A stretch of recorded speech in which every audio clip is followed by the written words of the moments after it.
Waalaikumsalam Pagi dan salam warahmatullahi sejahtera wabarakatuh. bagi kita semua. Bapak, Ibu, peserta sosialisasi yang kami hormati, dengan iringan doa dan harapan semoga senantiasa diberikan kesehatan dan kesuksesan dalam menjalankan tugas mendidik, membimbing, dan mengawal proses belajar, serta ikut menghantarkan para anak bangsa, siswa-siswi SLTA se-Indonesia, khususnya dalam rangka menata masa depan mereka menuju gerbang pendidikan tinggi di tanah air.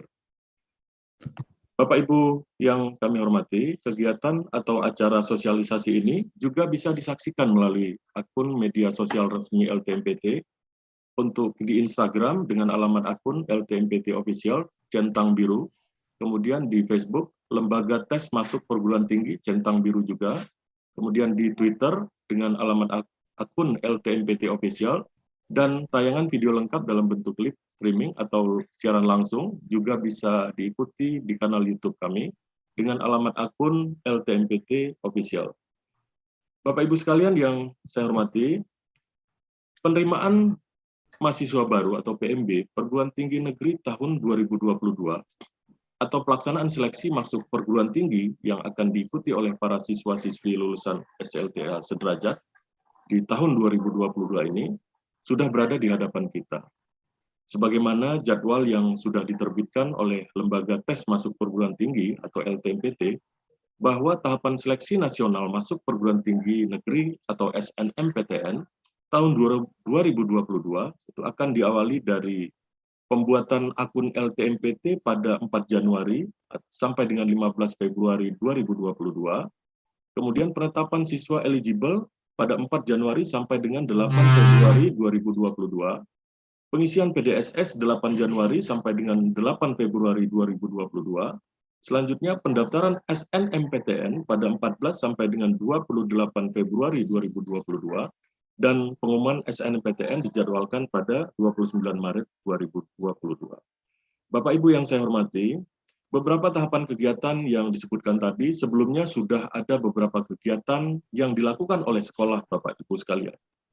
Kegiatan tersebut juga merupakan bagian penting dalam pelaksanaan SNMPTN 2022 ini, seperti registrasi akun LTMPT bagi sekolah yang belum punya akun LTMPT melalui laman portal.ltmpt.ac.id. Pengumuman kuota dijadwalkan pada tanggal 28 Desember, kemudian bagi sekolah sesuai dengan akreditasi dan jumlah siswanya. Dalam kaitan dengan pengumuman kuota ini, ada layanan masa sanggah sampai dengan tanggal 17 Januari 2022 hingga pukul 15 WIB. Bapak Ibu sekalian yang saya hormati, selepas pelaksanaan SNMPTN, maka bagi para siswa-siswi kita yang tidak atau belum lulus pada seleksi tersebut, masih diberikan kesempatan untuk mengikuti seleksi bersama masuk perguruan tinggi negeri atau SBMPTN. UTBK yang terintegrasi dengan SBMPTN diawali dengan registrasi akun LTMPT mulai 14 Februari sampai dengan 17 Maret 2022, kemudian pendaftaran UTBK SBMPTN pada 23 Maret sampai dengan 15 April 2022, dan pelaksanaan UTBK yang terdiri dari 2 gelombang, yaitu pelaksanaan gelombang 1 pada 17 sampai dengan 23 Maret 2022, kemudian pelaksanaan gelombang 2 pada 28 Mei sampai dengan 3 Juni 2022, dan pengumuman hasil SBMPTN dijadwalkan pada 23 Juni 2022. Bapak Ibu sekalian, tentu dalam menghadapi kedua seleksi tersebut, ada beberapa atau mungkin banyak hal yang memerlukan penjelasan rinci dan detail, seperti bagaimana teknis pengisian pangkalan data sekolah dan siswa atau PDSS yang diisikan oleh sekolah, kemudian terutama bagi petugas sekolah yang baru, selanjutnya tentang kurikulum, dan mungkin terkait dengan pemeringkatan siswa oleh sekolah, hingga persoalan terkait dengan pilihan program studi di PTN. Untuk itulah, LTMPT mengundang dengan senang hati Bapak Ibu sekalian pada kegiatan sosialisasi daring di pagi hari yang berbahagia ini dengan topik bahasan penerimaan mahasiswa baru PMB Perguruan Tinggi Negeri tahun 2022 bersama Musyawarah Guru BK atau MBGK yang dilaksanakan pada hari ini, Jumat 24 Desember 2022. Selamat datang dan terima kasih atas kehadiran Bapak Ibu semua. Pada kegiatan ini, Bapak Ibu sekalian akan mendapatkan banyak sekali informasi yang benar seputar penerimaan mahasiswa baru 2022. Selanjutnya, mari kita sapa 3 orang pembicara kita pagi ini. Pertama, hadir Bapak Profesor Dr. Insinyur M. Ashari, Magister Engineering. Beliau adalah Rektor ITS dan sebagai Ketua LTMPT 2022 yang sekarang masih dijabat oleh Prof. Muhammad Nasih, Rektor UNER, hingga akhir Desember 2021. Assalamualaikum dan selamat pagi, Prof. Ashari. Assalamualaikum warahmatullahi wabarakatuh. Semoga senantiasa diberikan Pagi, kesehatan untuk menjalankan tugas sebagai Rektor ITS dan Ketua LTMPT 2022. Pembicara kita yang kedua, Bapak Ibu sekalian, yaitu Profesor Dr. Budi Prasetyo Widyo Broto. Beliau adalah Guru Besar UGM dan sebagai Ketua Pelaksana LTMPT. Assalamualaikum dan selamat pagi, Prof. Budi. Waalaikumsalam, selamat pagi Bapak Ibu semua, Pak Bisru. Semoga senantiasa diberikan kesehatan sehingga bisa mengawal LTMPT dalam mengemban tugas turut serta mencerdaskan putra-putri bangsa. Amin. Amin. Dan sebagai pembicara kita yang ketiga, hadir Bapak Ibu sekalian, ini enaknya dipanggil Bapak atau Mas ya? Pak Riza Satria Perdana, STMT. Beliau dari tim PDSS. Selamat pagi, Mas Riza. Selamat pagi, Pak. Selamat pagi, Bapak Ibu. Assalamualaikum.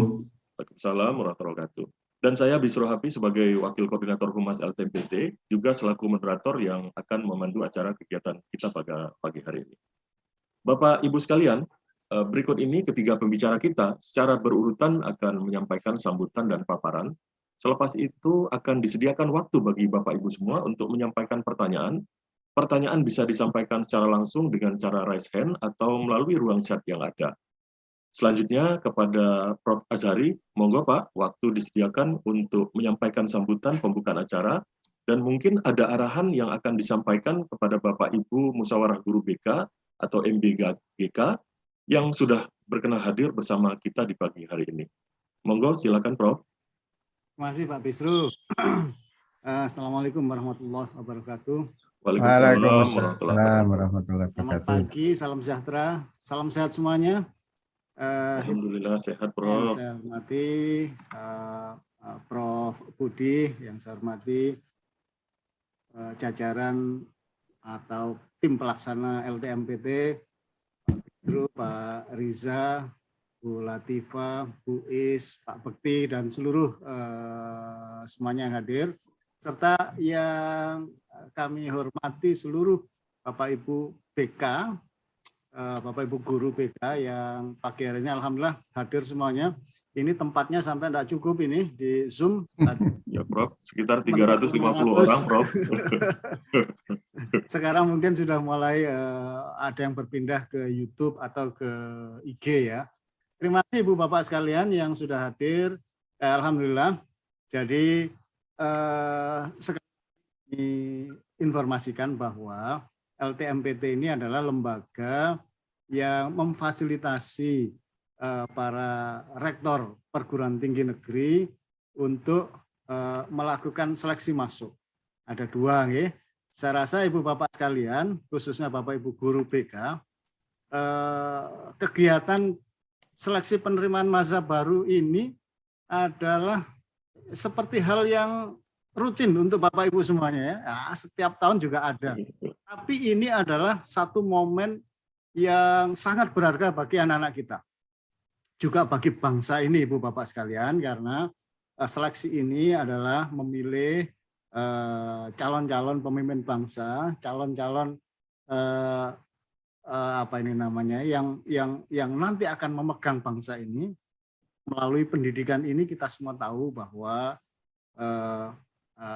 akan bisa memutus mata rantai dan seterusnya. Nah, Ibu Bapak sekalian sekali lagi ya.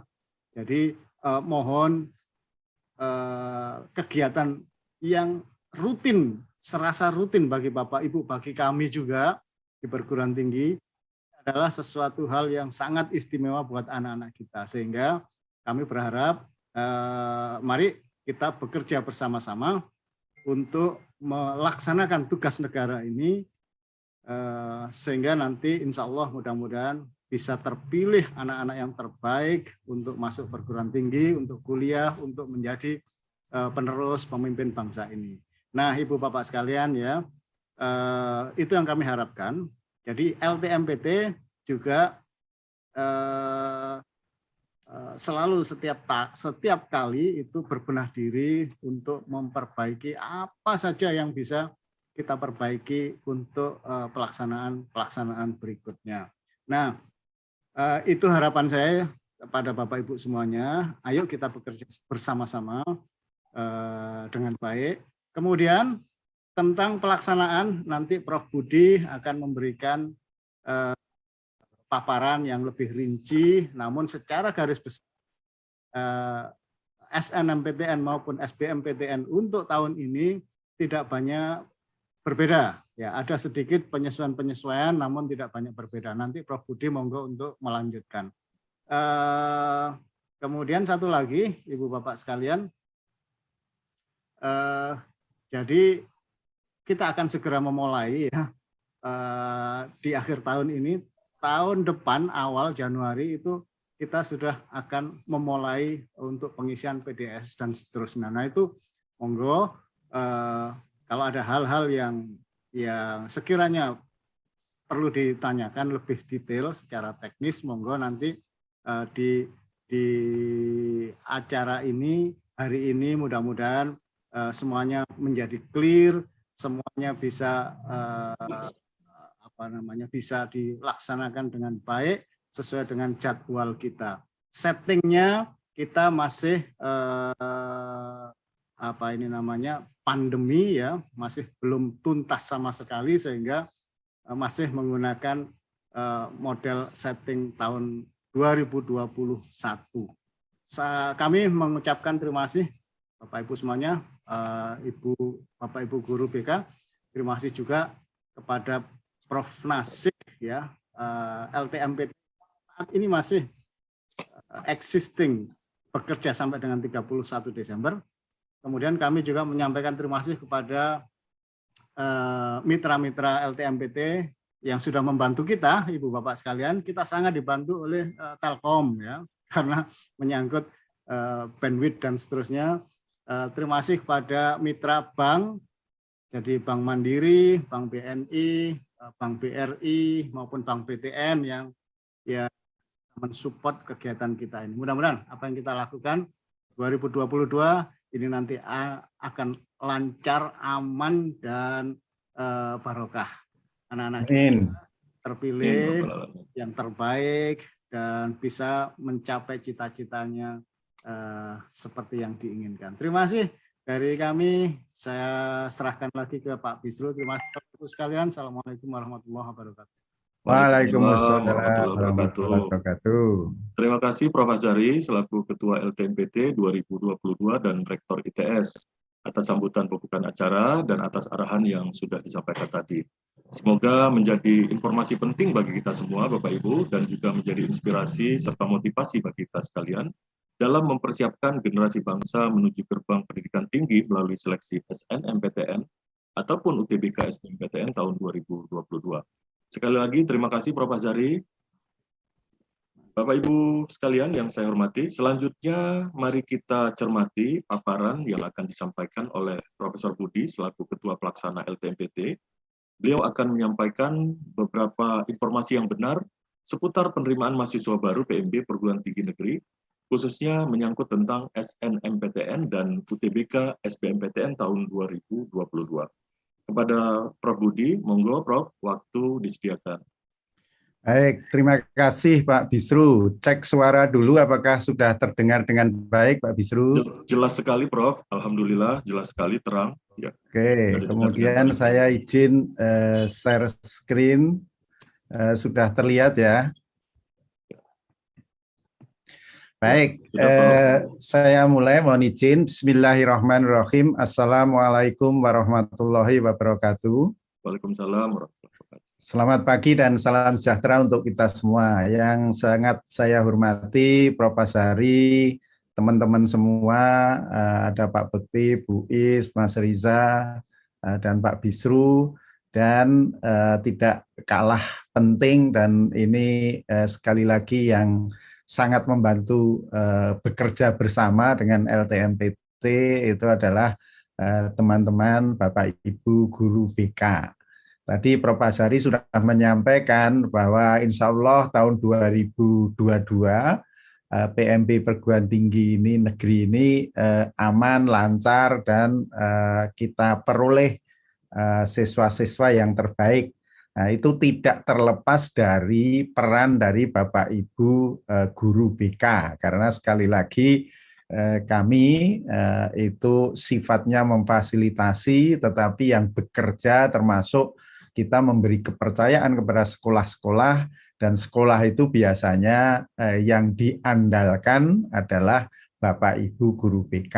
Jadi semoga tahun 2022 itu tidak ada protes sampai ke istana, sampai ke menteri tertentu, sampai ke anggota dewan dan sebagainya, karena kesalahan atau kelalaian dari Bapak Ibu guru BK yang memasukkan data di PDSS yang keliru.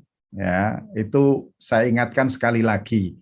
Karena prinsipnya LTMPT itu tidak akan merubah data yang dimasukkan oleh sekolah satu karakter pun. Nah, jadi artinya kalau itu terjadi kesalahan, ya pasti sekolah yang melakukan pengisian. Sehingga pada kesempatan pagi hari ini, alhamdulillah, kita LTMPT itu mengundang juga Mas Riza yang tim PDSS. Kami mohon untuk menjelaskan secara jelas dan secara detail teknis pengisian PDSS itu kira-kira seperti apa.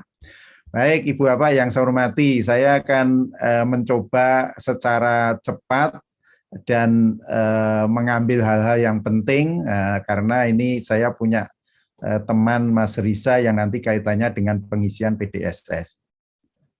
Baik, Ibu Bapak yang saya hormati, saya kira pada prinsipnya LTMPT sudah melakukan sosialisasi mulai tanggal 1 Desember, dan saya kira Bapak Ibu mungkin juga sudah download file yang akan saya sampaikan ini dan sudah melihat dan sebagainya.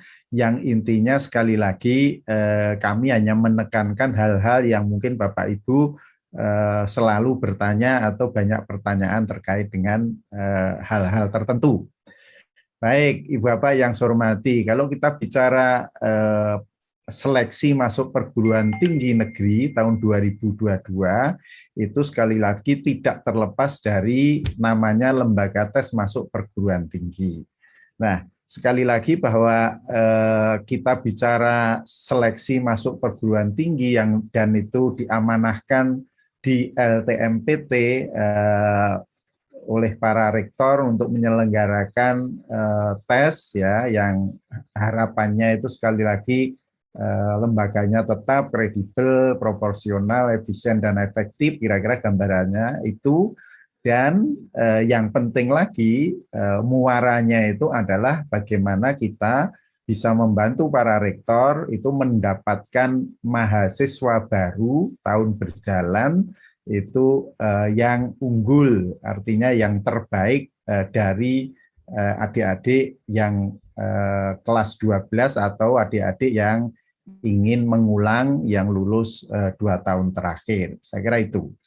Kemudian Ibu Bapak dan adik-adik yang saya hormati, kalau kita bicara fungsi dan tujuan secara cepat saja, bahwa sekali lagi tadi sudah disampaikan oleh Pak Ketua, Prof. Sari, bahwa LTMPT itu pada prinsipnya memfasilitasi, sehingga hanya mengolah data calon mahasiswa untuk bahan seleksi jalur SNMPTN dan SBMPTN oleh Rektor PTN. Jadi saya ingatkan, LTMPT membantu para rektor hanya jalur SNMPTN dan SBMPTN. Kalau jalur mandiri itu nanti dilakukan oleh masing-masing perguruan tinggi negeri.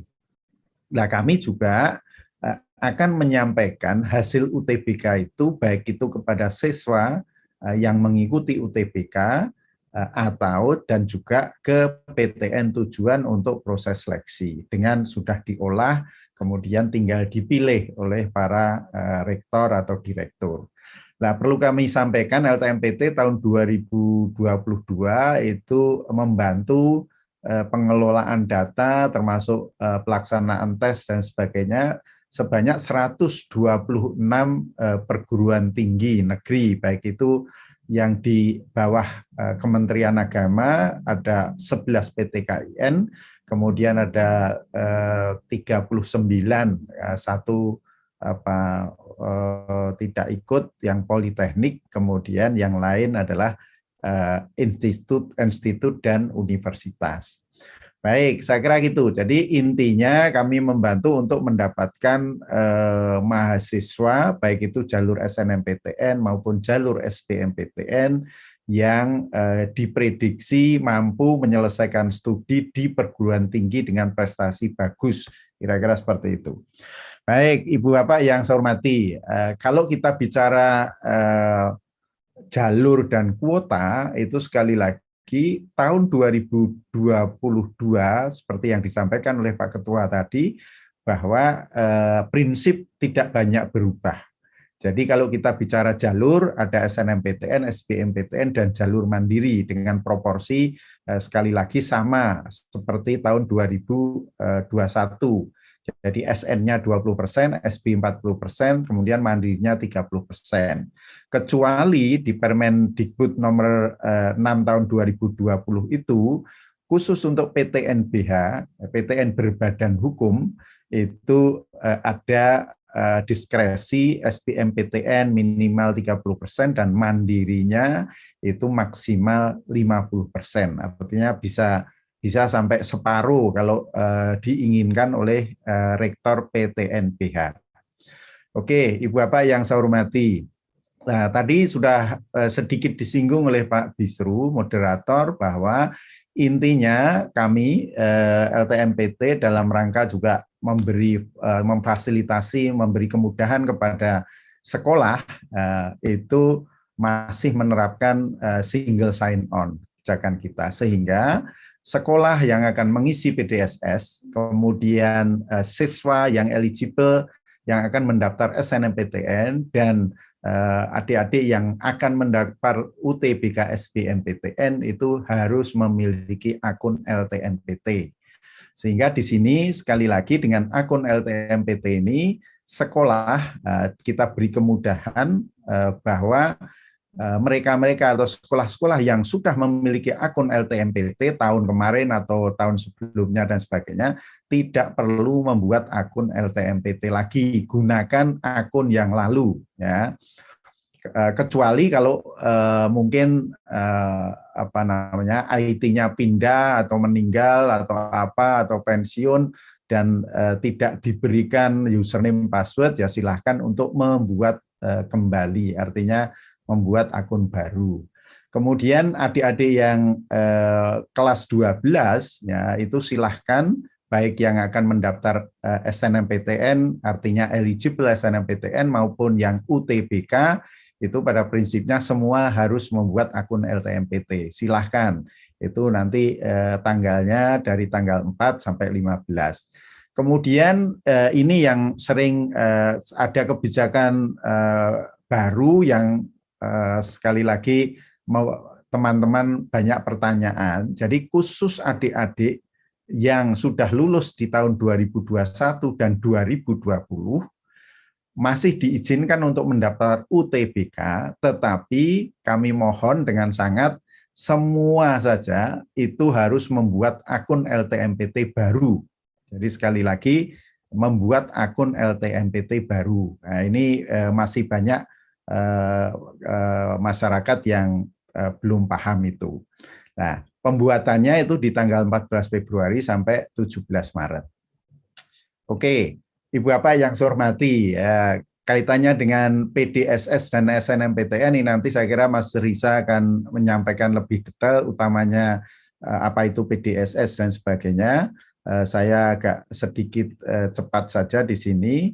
Jadi intinya Ibu Bapak sekalian bahwa PDSS kita, pangkalan data sekolah dan siswa, itu merupakan basis data yang berisikan rekam jejak baik itu sekolah dan nilai raport atau prestasi siswa yang eligible mendaftar saja. Artinya yang akan diisikan di PDSS itu nanti hanya siswa yang eligible saja. Jadi nanti insya Allah tanggal 28 Desember dalam waktu yang tidak lama lagi, sekolah-sekolah se-Indonesia, jadi ada 56 ribuan sekolah, itu akan mendapatkan informasi dari LTMPT, kuota SNMPTN-nya berapa. Nah, jadi artinya siswa yang diizinkan mendaftar SNMPTN itu berapa.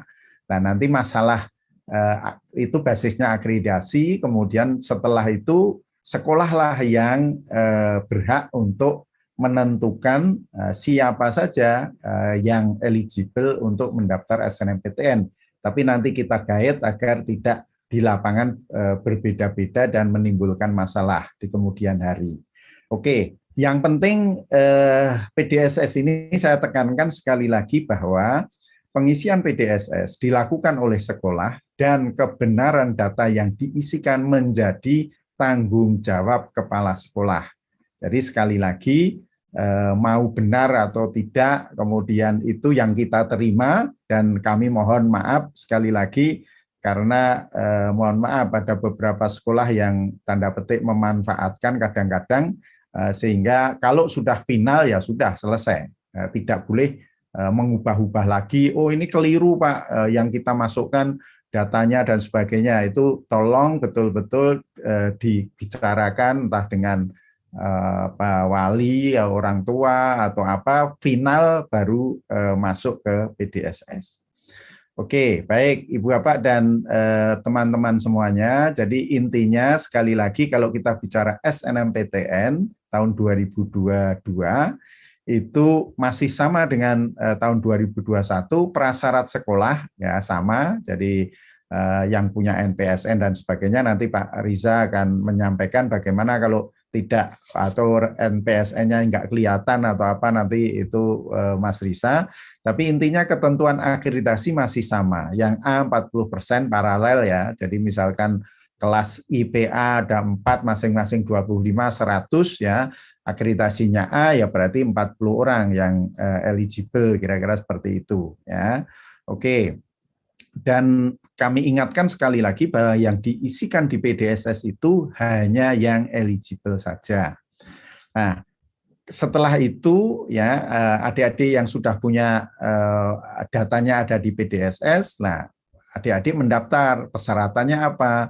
Ya, yang kelas 12. Jadi yang lulus tahun kemarin, mohon maaf sekali lagi, kemarin juga masih ada, kok bisa-bisanya dimasukkan daftar oleh sekolah, kira-kira gitu ya. Itu mohon sekali lagi tidak terjadi lagi. Kemudian memiliki NISN dan terdaftar di PDSS, intinya ini.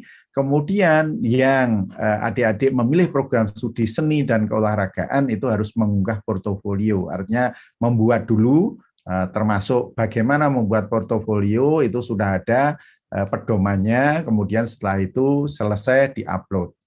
Nah, kemudian pilihan program studi, pada prinsipnya adik-adik siswa itu diizinkan untuk memilih 2 program studi, bisa di PTN 1 PTN atau di 2 PTN.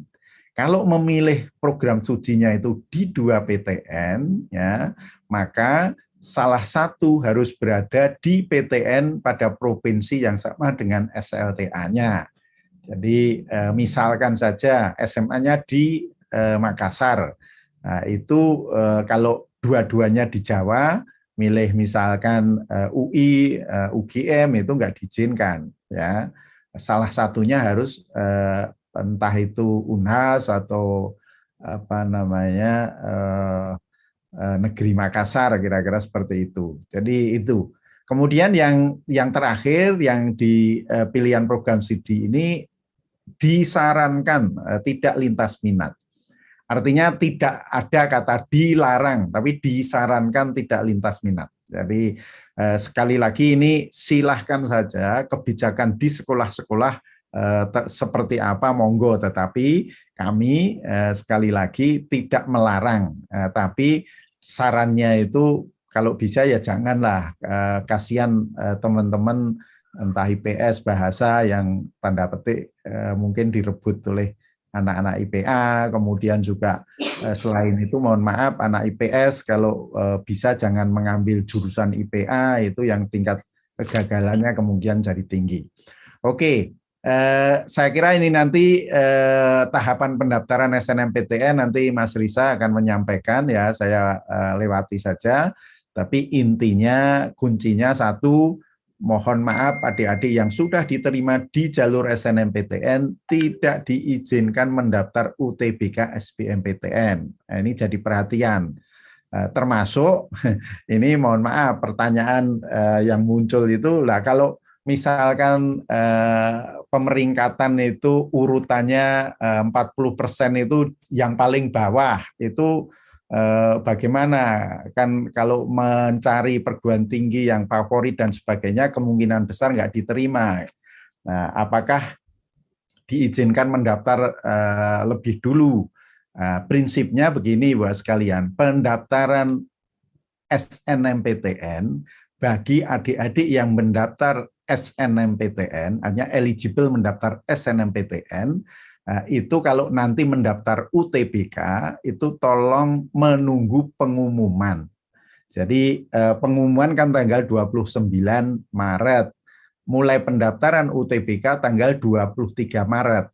Nah, sehingga tunggu ya, kami secara sistem sudah berusaha adik-adik yang mendaftar SNMPTN itu sebelum pengumuman tidak dibuka, artinya tidak bisa mendaftar UTBK ya, itu. Jadi sehingga ya yang rankingnya di bawah-bawah tadi ya tolong itu dipikirkan sendiri gimana.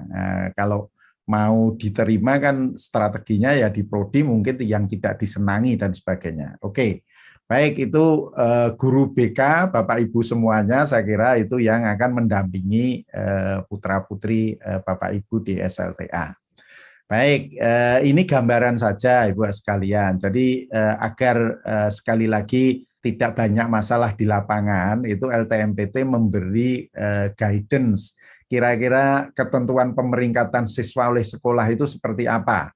Nah, jadi yang pertama, pemeringkatan siswa dilakukan oleh sekolah yang pada dasarnya memperhitungkan nilai mata pelajaran yang di-UN-kan, ujian nasional tahun 2006 ya. Sehingga di sini sekali lagi kalau jurusan IPA itu ada matematik, bahasa Indonesia, bahasa Inggris, kimia, fisika, biologi.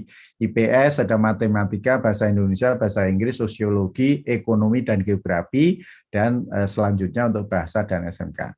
Nah, ini sebetulnya sekali lagi guidance kita agar tidak jadi masalah diprotes oleh orang tua wali dan sebagainya. Tetapi kalau ada yang sama persis, jadi misalkan Pak ini urutan 35 kok sampai urutan 45 ini nilainya semua sama, itu bagaimana? Monggo itu sekolah yang akan menentukan menambahkan kriteria lain agar didapat 40 orang, terserah bagaimana caranya, apakah misalkan anak IPA ada prestasi lain atau karena IPA maka matematika dan fisika dibobot lebih tinggi dan sebagainya, itu monggo silahkan ya. Oke. Jadi kami sekali lagi mohon dengan sangat yang masuk pemeringkatan itu sesuai dengan ketentuan kuota akreditasi sekolah.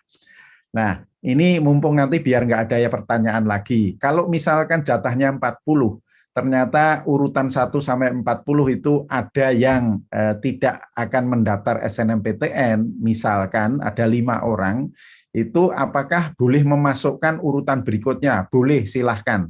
Kami yang tahu, yang penting 40 orang itu. Tetapi jangan sampai katanya sudah tidak mendaftar SNMPTN, tapi di tengah jalan minta dimasukkan, kalau ingin masuk mendaftar SNMPTN. Ini terjadi tahun kemarin karena ada COVID-19, awalnya mau sekolah ke luar negeri, tapi begitu nggak boleh pergi ke luar negeri, artinya tidak bisa melanjutkan ke luar negeri, sehingga dia ngotot untuk dimasukkan ke SNMPTN. Hal seperti ini saya kira tidak kita izinkan. Udah dari depan harus semuanya clear. Oke, Ibu Bapak dan teman-teman semua yang saya banggakan, jadi intinya tadi sudah disampaikan oleh Pak Bisru, saya hanya menyampaikan saja sekali lagi penekanannya tanggal 28 Desember itu nanti LTMPT launching kuota SNMPTN. Nanti kalau Bapak Ibu dari sekolah itu tidak merasa tidak sesuai, kok kecil, kok tidak sesuai dengan data yang ada, akreditasinya A kok hanya dihitung B dan sebagainya, silahkan, ada waktu sanggah. Ya. Nah, Ibu Bapak yang saya hormati, yang penting itu sekali lagi bahwa Bapak Ibu itu diminta untuk sudah menentukan siswa yang eligible itu maksimal tanggal 8 Februari.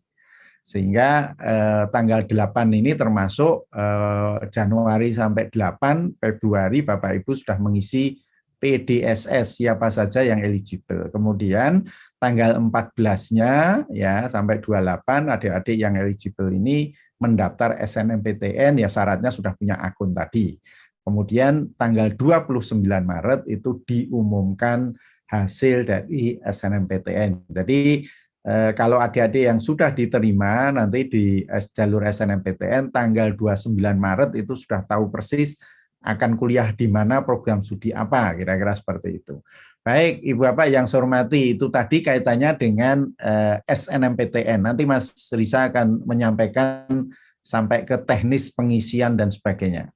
Kemudian yang kedua adalah UTBK SBMPTN. Nah ini sekali lagi Bapak Ibu, Pak Rektor ITS tadi, Pak Ketua sudah menyampaikan pada prinsipnya kita itu masih ya memperkirakan artinya pada pelaksanaan UTBK itu masih menerapkan protokol kesehatan. Artinya masih ada COVID-19 kira-kira seperti itu. Sehingga belum pada kondisi ideal dan kami mohon maaf idealnya itu mestinya adik-adik itu setelah UTBK nilainya diberikan ke adik-adik kemudian baru mendaftar SBMPTN. Nah ini belum bisa kita lakukan karena dari sisi waktu, kemudian kita masih protokol kesehatan, jumlah masuk ruangan dibatasi dan sebagainya dan sebagainya.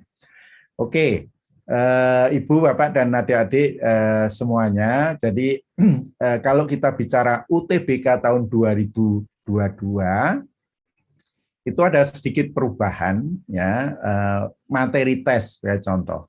Jadi materi tes itu kalau tahun 2021 hanya TPS dan TKA, ya TPS dan TKA saja. Kemudian di tahun 2022 ini ada tambahan bahasa Inggris.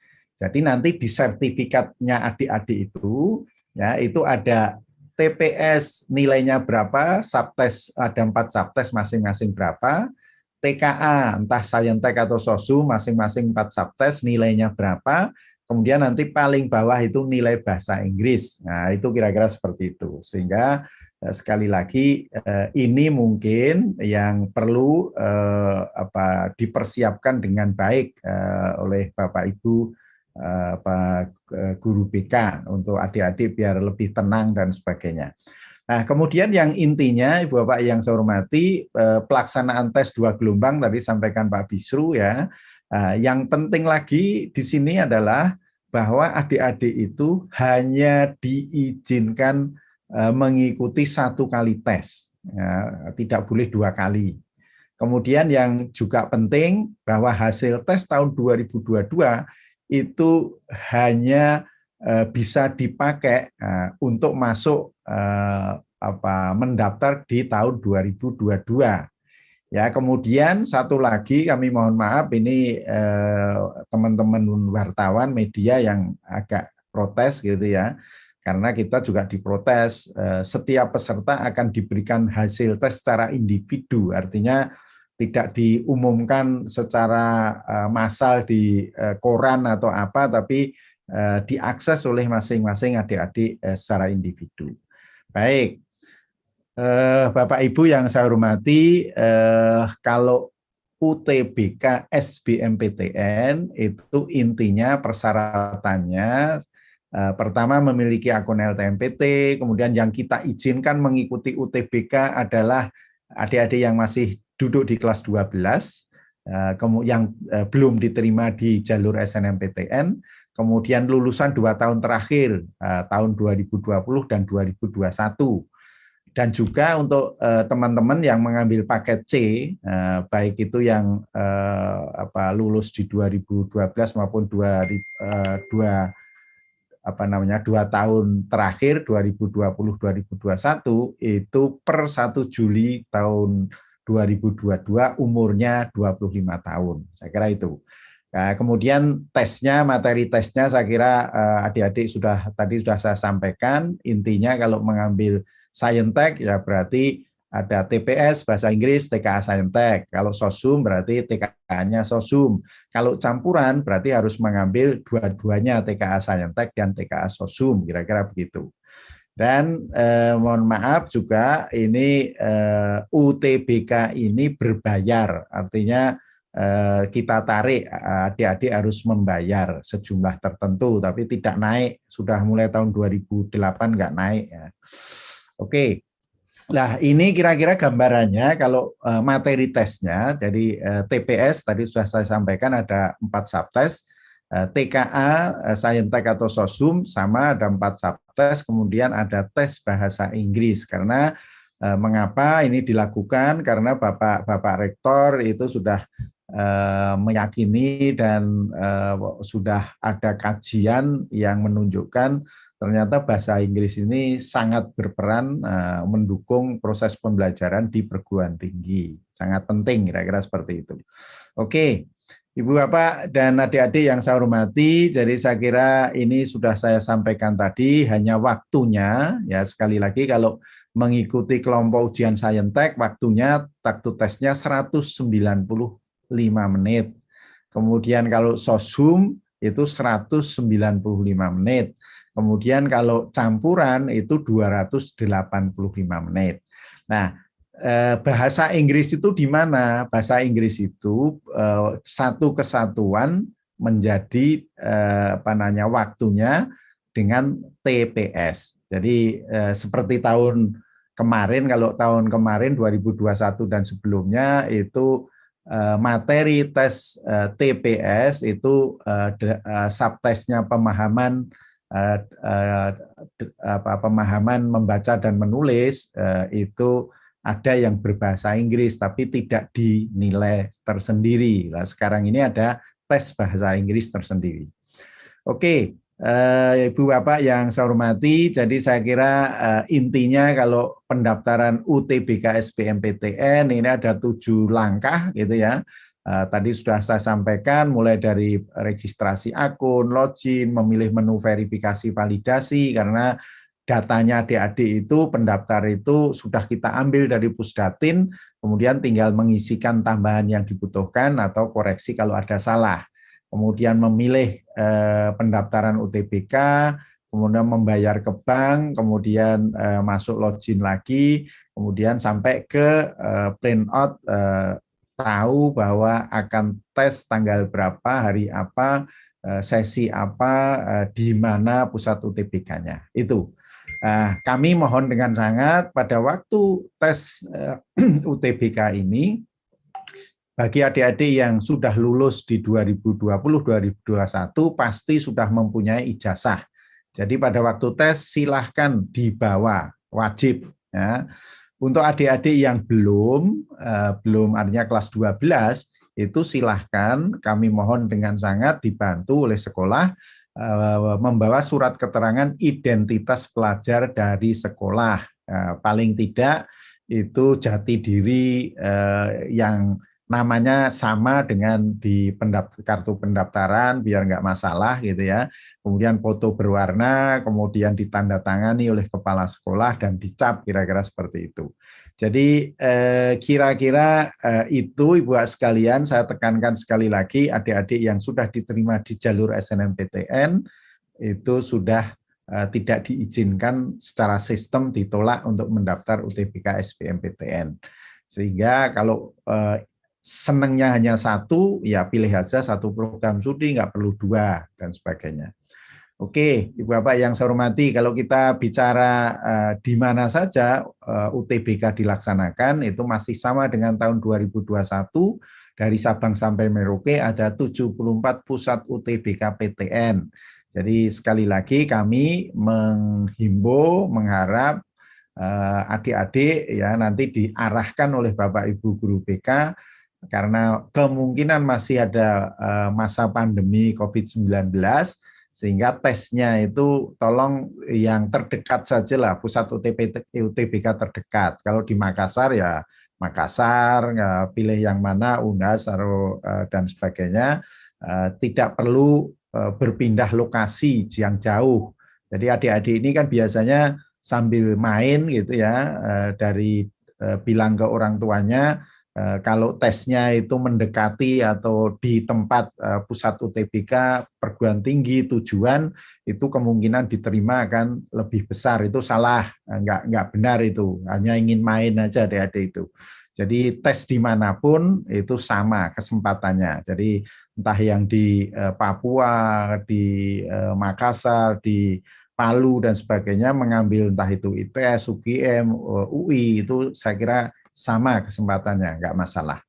Oke, Ibu Bapak yang saya hormati, kalau kita bicara pelaksanaan UTBK tahun 2022, itu alhamdulillah semua tes dari gelombang 1 dan gelombang 2, ya, setiap sesi, sekali lagi setiap hari 2 sesi, pagi dan siang, kecuali yang campuran, itu semua dilaksanakan setelah Lebaran. Jadi sudah adik-adik tidak melakukan tes pada kondisi puasa, kira-kira seperti itu. Jadi Lebaran tanggal 23 Mei, kemudian cuti bersama sampai tanggal 7 Mei, tanggal 17 Mei itu baru gelombang pertama, ya, sampai 23, kemudian gelombang 2-nya 28 Mei sampai 3 Juni. Jadi ini.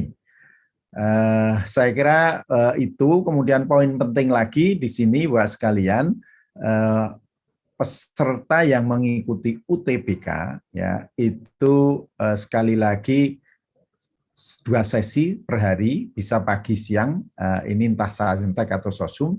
Dan yang penting kami sampaikan di sini, baik yang berada di waktu Indonesia bagian Barat, Tengah, dan Timur, waktu pelaksanaan UTBK itu sama detiknya. Nah, jadi artinya tidak ada lagi telepon-teleponan, soalnya seperti apa dan sebagainya, itu tidak memberi kesempatan hal-hal seperti itu. Kaitannya dengan masalah waktu sholat itu nanti kita atur tersendiri, seperti USK, USU, UNIMED, UNAN, UNP, Jambi, itu waktu duhurnya agak sedikit mepet dengan waktu gelombang sesi siang, sehingga nanti akan kita atur. Oke, Ibu Bapak yang saya hormati, untuk yang campuran khusus adik-adik yang akan mengambil campuran, izinkan kami akan melakukan paginya itu tes TPS dan bahasa Inggris, tes kompetensi akademik ya, Sajentek. Kemudian yang siangnya hari yang sama pakai isoma itu di Soshum. Jadi ini yang akan kita lakukan, sehingga adik-adik yang mengambil campuran itu waktunya, endurance-nya itu harus lebih bagus. Oke, baik adik-adik, Ibu dan Bapak yang saya hormati, saya kira kalau kita bicara tadi harus berbayar, biayanya berapa, ini sudah tidak naik beberapa tahun yang lalu. Jadi kalau hanya mengambil Sajentek atau Sosum saja itu 200.000 rupiah, tapi kalau yang mengambil campuran itu 300.000. Dan mitra bank kita itu masih tetap seperti tahun kemarin, ada Bank BNI, Mandiri, BTN, dan BRI. Oke, Ibu Bapak yang saya hormati, kalau SBMPTN tadi adik-adik sebetulnya secara bersamaan mendaftar UTBK itu juga sudah harus mendaftar SBMPTN, jadi kondisinya belum ideal. Tapi sekali lagi persyaratannya itu kita izinkan baik yang duduk di kelas 12 maupun 2 tahun lulusan 2 tahun terakhir. Kemudian memiliki nilai UTBK, jadi artinya nilai belum keluar tetapi sudah terdaftar di kita bahwa peserta Tapi nanti kalau misalkan ternyata nilai UTBK-nya nggak keluar karena berbagai alasan, berarti ya tidak akan lulus UTBK, kira-kira seperti tidak akan lulus SBMPTN. Kemudian tolong adik-adik melihat betul syarat-syarat di masing-masing program studi tujuan, perguruan tinggi tujuan ya. Karena ada syarat misalkan memiliki kesehatan yang memadai sehingga tidak mengganggu kelancaran proses studi. Jadi misalkan ada yang mensyaratkan tidak buta warna dan sebagainya. Kemudian juga adik-adik yang mengambil program studi seni dan olahraga harus mengunggah portofolio. Nah, kaitannya dengan pilihan program studi itu adik-adik Bapak Ibu semuanya tidak seperti di SNMPTN, bebas dimanapun. Jadi artinya diizinkan memilih satu perguruan tinggi, 2 program studi, atau 2 perguruan tinggi, dan ini bebas, tidak ada salah satu harus di wilayah sama dengan sekolah SLTA-nya. Jadi yang tadi saya contohkan, misalkan SMA-nya di Makassar, boleh mengambil UI dua-duanya, boleh 1 UI, 1 ITS, dan sebagainya. Oke. Ibu Bapak yang saya hormati, ini jadwalnya yang perlu dicatat gitu ya. Tapi intinya yang penting di sini pendaftaran UTBK SBMPTN ya itu pasti sudah memiliki akun LTMPT tadi dimulai 23 Maret sampai 15 April. Pengumuman SNMPTN tanggal 29 Maret sehingga masih waktunya panjang, tidak masalah. Nah, kemudian UTBK gelombang 1, gelombang 2 tadi sudah disampaikan. Kemudian pengumuman hasil SBMPTN itu di tanggal 23 Juni 2022. Artinya jalur mandiri full bulan Juli itu bisa dilakukan oleh perguruan tinggi. Ada ekstra 1 minggu di bulan Juni.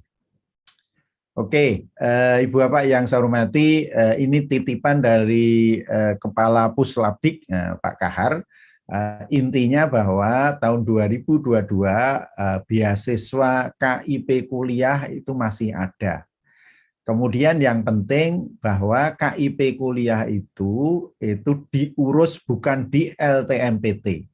Jadi adik-adik siswa pendaftar dari keluarga kurang mampu secara ekonomi itu dapat mengajukan bantuan biaya pendidikan skema Kartu Indonesia Pintar Kuliah, KIP kuliah. Sehingga di Puslabdik, Pusat Layanan Pembiayaan Pendidikan dengan alamat website kira-kira ini puslabdik.kemdikbud.go.id. Disinilah sebetulnya untuk mendaftar pengumuman apapun dan sebagainya, silahkan untuk membaca dulu sebelum mendaftar dan sebagainya. Itu khusus untuk adik-adik yang di bawah Kementerian Agama, itu bukan di Puslabdiknya Dikti, Dikbud, tetapi di bawah Kementerian Agama itu ada EMIS, Pendis Pendidikan Islam. Di sana itu untuk mendapatkan beasiswa KIP kuliah. Oke, terakhir saya kira Ibu sekalian yang saya hormati, kami menghimbau sekali lagi Bapak Ibu kalau mencari informasi itu tolong carilah informasi dari institusi atau lembaga yang benar. Jadi kalau namanya PMP perguruan tinggi itu ya di lembaga tes masuk perguruan tinggi. Karena kami pada prinsipnya ada email, ada telepon, ada call center, helpdesk, kita juga punya media sosial dan sebagainya yang itu semuanya resmi dari LTMPT. Dan kami mohon dengan sangat sebetulnya semua dokumen itu akan kita beri barcode sehingga tidak bisa dirubah-rubah oleh orang yang tidak bertanggung jawab. Saya kira itu dari saya Pak Bisru, nanti diskusinya kita lanjutkan bersama-sama dengan Mas Riza saja. Kurang lebihnya mohon maaf. Billahi taufik wal hidayah. Assalamualaikum warahmatullahi wabarakatuh. Waalaikumsalam warahmatullahi wabarakatuh. Terima kasih Prof. Budi atas paparannya yang banyak mengandung informasi penting ya bagi Bapak Ibu sekalian, terutama dalam menyambut dan sebagai bekal persiapan bagi ikut sertanya sekolah dan siswa dalam pelaksanaan SNMPTN ataupun UTBK SBMPTN tahun 2022. Sekali lagi terima kasih Prof. Budi. Bapak Ibu sekalian, mohon maaf tadi kelihatannya acara dan kegiatan kita pagi hari ini begitu banyak diminati oleh Bapak Ibu sekalian, sehingga dengan banyaknya para peserta, lalu lintas di Zoom-nya ini agak padat gitu, sehingga saya sempat terpental 2 kali tadi. Ini sekarang menggunakan media alternatif HP, mudah-mudahan bisa segera diatasi berikutnya. Baik Bapak Ibu sekalian, masih ada satu paparan lagi yang juga sangat penting untuk Bapak Ibu ikuti. Pak Riza dari tim PDSS akan menyampaikan paparan materi seputar PDSS. Mengingat masa pengisian PDSS itu akan dimulai pada 8 Januari sampai dengan 8 Februari 2022. Kepada Pak Riza ya disediakan waktu dan dipersilakan. Monggo Pak. Baik, terima kasih atas waktunya. Assalamualaikum warahmatullahi wabarakatuh. Waalaikumsalam warahmatullahi wabarakatuh. Yang terhormat Bapak Pimpinan LTMPT, Bapak Profesor Asari, Profesor Budi, dan Bapak Pimpinan LTMPT yang lain. Kemudian yang saya hormati Bapak Ibu Guru BK yang tergabung di MGBK gitu ya, Majelis Guru Musyawarah Guru BK se-Indonesia. Izinkan saya menyampaikan informasi terkait dengan pengisian PDSS. Saya akan share screen dulu. Baik, jadi pengisian PDSS ini akan kita mulai nanti di awal bulan Januari, tepatnya di tanggal 4 itu akan Bapak Ibu akan masuk ke aplikasi PDSS ini, kira-kira dengan alur yang seperti ini. Jadi kalau Bapak Ibu sudah masuk ke aplikasi, nanti tahapannya ada 4 seperti ini. Ini tahapan yang persis dengan tahun yang lalu. Yang pertama adalah Bapak Ibu akan melakukan verifikasi data sekolah. Biasanya di proses verifikasi data sekolah ini ada informasi yang paling krusial yang Bapak Ibu ingin pastikan, itu adalah terkait dengan kuota. Nah, kuota dari setiap sekolah itu setiap jurusan yang ada di sebuah sekolah itu bergantung kepada akreditasi yang sudah diperoleh oleh sekolah tersebut. Misalnya akreditasi A, maka akan mendapatkan 40% dari jumlah siswa yang ada di setiap jurusan. Artinya jumlah siswanya harus benar dulu begitu ya. Jadi kalau misalnya Bapak Ibu mempunyai siswa jurusan IPA 100 orang, maka kalau akreditasinya A, maka nanti yang akan diperkenankan untuk dimasukkan datanya ke PDSS itu 40 orang seperti itu. Jadi Bapak Ibu pada waktu melakukan verifikasi ini harus dipastikan dulu akreditasi dan jumlah siswa yang ada di setiap jurusan sehingga nanti kuotanya akan sesuai dengan kenyataan yang ada. Nah, kemudian setelah verifikasi, proses berikutnya adalah pengisian siswa eligible. Tadi sudah disampaikan oleh Pak Budi bahwa sekolah diperkenankan untuk mengisi itu sesuai dengan kuota yang diberikan. Dan ada urutan di situ ya, ada ranking. Rankingnya silahkan nanti sekolah akan melakukannya sesuai dengan guidance yang diberikan oleh LTMPT dan juga kriteria-kriteria lain yang ditambahkan oleh sekolah. Nah, kemudian berikutnya seperti tahun lalu juga nanti Bapak Ibu akan melakukan pendefinisian kurikulum. Jadi ada kurikulum apa saja yang ada di sekolah tersebut. Kemudian di akhir itu adalah pengisian nilai. Nah, untuk bisa memasuki aplikasi PDSS ini, maka sekolah sudah harus punya akun LTMPT. Jadi sebelumnya bagi yang belum punya, silakan dulu membuat akun LTMPT untuk sekolah tersebut.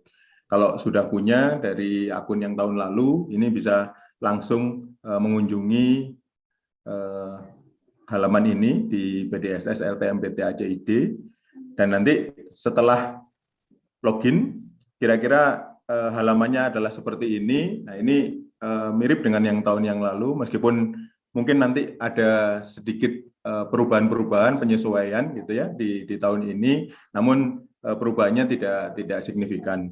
Jadi mohon dipastikan bahwa semua data pada halaman ini sudah benar ya. Jadi Bapak Ibu nanti akan melakukan pengecekan setiap item data yang ada di sini sudah benar. Kalau misalnya belum benar, maka diharapkan Bapak Ibu bisa mengunjungi alamat ini ya di Verval ini, Verval SP ini. Gitu. Nah, nanti kalau sudah melakukan koreksi di sana, maka datanya akan otomatis terupdate di sini. Jadi kalau tahun lalu itu harus ada perbarui data, tapi kalau tahun ini tidak ada lagi. Jadi nanti Bapak Ibu begitu login ke aplikasi ini, otomatis datanya akan terupdate. Kemudian berikutnya adalah terkait dengan jurusan. Jadi di sini jurusan apa saja yang ada di sekolah Bapak Ibu. Kemudian di situ mungkin saja di dalam sebuah jurusan ada yang akselerasi dan seterusnya. Nanti silakan ini dipilih. Jadi ini masih sama dengan tahun yang lalu. Nah, ada kasus di tahun lalu, ada sekolah-sekolah yang jurusannya masih belum sesuai. Nah, ini juga untuk menyesuaikan ini, itu perlu mengunjungi situs Verval SP ini ya. Jadi harus dipastikan dulu bahwa informasi terkait jurusan ini sudah benar. Nah, kemudian ini setelah data sekolah itu sudah dianggap benar oleh Bapak Ibu, jangan lupa tahap berikutnya adalah melakukan finalisasi data sekolah. Karena kalau belum melakukan finalisasi, maka Bapak Ibu tidak bisa melanjutkan prosesnya.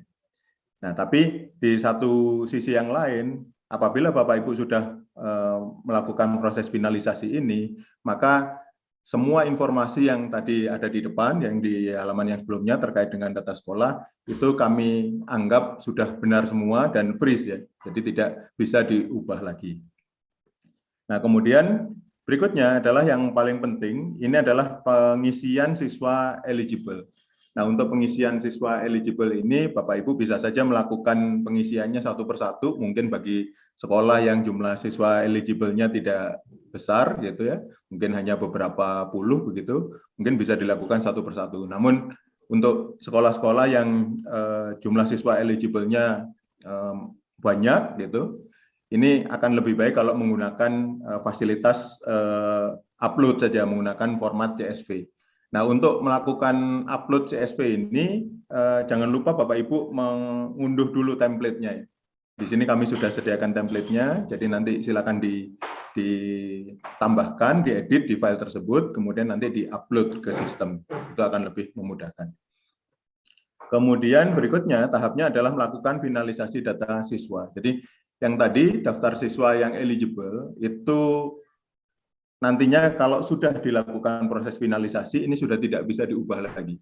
Baik itu urutan maupun siapa saja yang dinyatakan eligible itu sudah tidak bisa diubah lagi. Jadi harus dipastikan dulu memang itu benar-benar siswa yang dinyatakan eligible oleh sekolah Bapak Ibu. Jadi jangan sampai nanti sudah lewat dari sini terus minta mundur lagi mau diedit lagi gitu. Itu jangan seperti itu. Jadi di sini begitu sudah melakukan finalisasi data siswa, maka daftar siswa tersebut kami anggap sudah benar, sudah matang, begitu tidak ada perubahan-perubahan lagi. Nah, kemudian berikutnya adalah terkait dengan kurikulum, gitu. Jadi Bapak Ibu di halaman kurikulum ini itu nanti akan memasukkan daftar pelajaran untuk setiap kurikulumnya. Di sini ada berbagai informasi terkait dengan mata pelajarannya apa, KKM dan jamnya semuanya itu ada di sini. Kemudian berikutnya setelah kurikulum, nah ini ada finalisasi lagi. Jadi proses finalisasi ini ada beberapa tahap tadi ya. Ini adalah tahap yang ketiga yang terkait dengan kurikulum. Di sini Bapak Ibu kalau kurikulumnya sudah sesuai, sudah pasti, sudah benar, maka silahkan melakukan finalisasi. Nah, seperti yang tadi juga, kalau sudah melakukan ini, maka datanya kita anggap benar dan freeze, tidak bisa diubah lagi. Jadi mohon dipastikan tidak lagi melakukan editing. Jadi setiap tahap finalisasi harus Bapak Ibu melakukan cross check, check and recheck lagi supaya tidak lagi mengalami kesulitan nantinya kalau pada tahap berikutnya. Nah, kemudian berikutnya adalah pengisian nilai. Nah, pengisian nilai ini terkait dari setiap siswa yang tadi sudah dinyatakan eligible dan juga kurikulumnya yang tadi. Jadi siswa ini kurikulumnya apa, itu nanti akan di set gitu. Kemudian berikutnya adalah nilai itu bisa di entry satu persatu atau juga menggunakan import CSV. Ini yang lebih mudah mungkin dengan CSV. Nah, tapi jangan lupa bahwa kalau menggunakan CSV itu menggunakan template yang sudah ada. Jadi silakan diunduh dulu template-nya, kemudian baru nanti diisikan di CSV tersebut, baru di-upload. Karena di dalam CSV yang diunduh ini sudah ada siswa-siswanya siapa saja, itu sudah ada, nanti tinggal dimasukkan saja nilainya gitu ya. Untuk memasukkan siswa tadi itu kan menggunakan NISN, jadi di sini di dalam CSV-nya ini sudah ada NISN dari siswa-siswa tersebut. Baik, berikutnya adalah finalisasi data nilai. Jadi ini adalah finalisasi tahap yang keempat. Jadi kalau Bapak Ibu sudah melakukan pengecekan semua nilainya sudah sesuai dan seterusnya, sudah dianggap benar, maka silahkan melakukan proses finalisasi nilai. Nah, di sini apabila nilai ini sudah dilakukan finalisasi, maka seperti tadi tidak bisa diubah kembali. Nah, di sini ada juga pengisian status khusus, yaitu untuk siswa-siswa pindahan atau siswa yang tidak naik kelas atau ada pertukaran pelajar atau cuti, itu nanti bisa melakukan pengisian status khusus, gitu ya. Baik, saya kira itu yang bisa saya sampaikan. Nanti kalau ada pertanyaan, saya bisa dibantu juga oleh, di sini ada Bu Latifah Duyanti. Nanti kalau misalnya ada Bapak Ibu yang mempunyai pertanyaan yang tidak bisa saya jawab, nanti Bu Latifah akan membantu saya untuk menjawab itu. Baik, sementara waktu saya kembalikan dulu ke moderator. Terima kasih. Baik, terima kasih Pak Riza atas paparan yang sudah disampaikan. Semoga paparan tadi yang merupakan materi penutup pada kegiatan kita pada hari ini menjadi pencerah bagi Bapak Ibu sekalian, peserta sosialisasi, terutama terkait dengan PDSS. Baik Bapak Ibu sekalian, berikut ini tersedia waktu bagi Bapak Ibu untuk menyampaikan pertanyaan tentang hal yang terkait dengan materi sebagaimana yang sudah disampaikan oleh para pembicara kita tadi. Atau Bapak Ibu bisa juga menyampaikan pertanyaan di seputar SNMPTN dan PDSS atau UTBK SBMPTN 2022. Bapak Ibu sekalian, Bapak Ibu juga bisa menanyakan seperti misalnya apakah ada hal kebijakan baru atau tentang portofolio dalam pelaksanaan seleksi SNMPTN 2022 atau apakah ada penambahan perubahan materi dalam tes potensi akademik TPS dan tes kemampuan akademik TKA sebagaimana yang sudah disampaikan oleh Prof. Budi tadi, khususnya terkait dengan pelaksanaan UTBK 2022. Bapak Ibu sekalian, di termin pertama waktu disediakan kepada 3 penanya dulu. Silakan Bapak Ibu yang ingin menyampaikan pertanyaannya, selanjutnya akan diberikan kesempatan kepada 3 penanya lagi di termin berikutnya. Pertanyaan juga bisa Bapak Ibu sampaikan melalui ruang chat.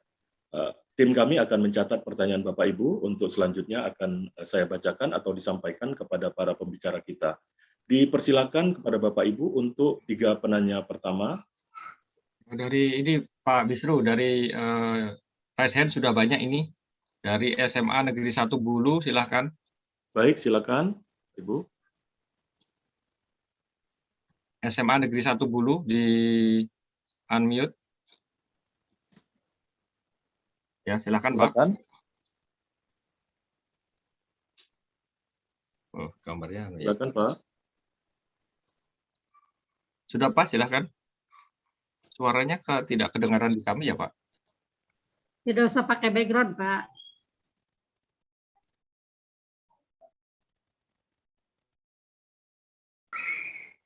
Oh ya. Suaranya belum masuk Pak. Nah, ya sudah, silakan. Belum terdengar ya Pak Bekti? Ya, tidak terdengar ini Pak. Ada masalah di mic-nya. Ya. Dilewati dulu Lewati aja. dulu ya. Oke, baik. Yang kedua SMA Muhammadiyah 1 YK, Pak Edo. Baik, terima kasih atas kesempatannya. Bismillahirrahmanirrahim. Assalamualaikum warahmatullahi wabarakatuh. Waalaikumsalam. Warahmatullahi wabarakatuh. Terkait dengan izin bertanya, Prof. Beberapa pertanyaan, nggih. Yang pertama terkait dengan penentuan siswa yang tadi nilainya sama. Apakah ini memang sepenuhnya diserahkan kepada sekolah atau seperti apa? Adakah nanti ketentuan yang juga dibuat oleh LTMBT atau seperti apa? Kalau tahun kemarin itu juga saya ingat kami yang di DIY ada ketentuan dari dinas, ya. Apakah kemudian dari LTMBT juga mendorong dinas untuk memberikan ketentuan sebagai landasan hukum di sekolah, atau memang atau memang sepenuhnya diserahkan oleh sekolah? Kemudian yang kedua terkait dengan pendaftaran siswa di SNMPTN dan UTBK SBMPTN tadi berbeda, nggih, pembuatan akunnya. Apakah kemudian ini hanya sebagai antisipasi untuk mengurangi kepadatan di server LTMPT, atau memang sebenarnya untuk siswa SBMPTN atau UTBK tadi juga bisa mendaftar atau membuat akun di tanggalnya SNMPTN, begitu.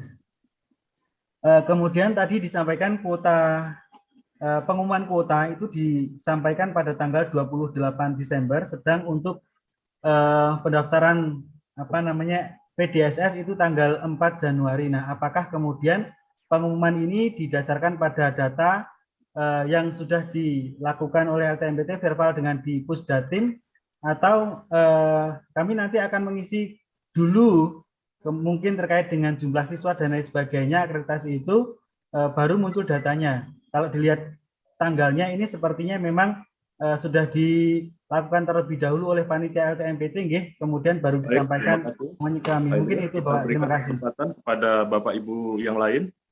Ya. Di SMK Negeri 3 Semarang, Pak Yusdian. Ya. Silakan. Terima kasih, terdengar Pak? Ya, terdengar Pak. Ya, terima kasih dari SMK Negeri 3 Semarang.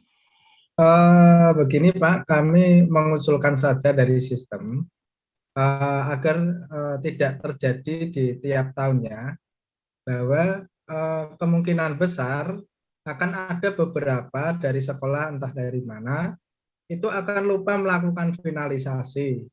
Bagaimana kalau sistemnya jika sudah selesai jangka waktunya itu sudah dianggap nilai finalisasi.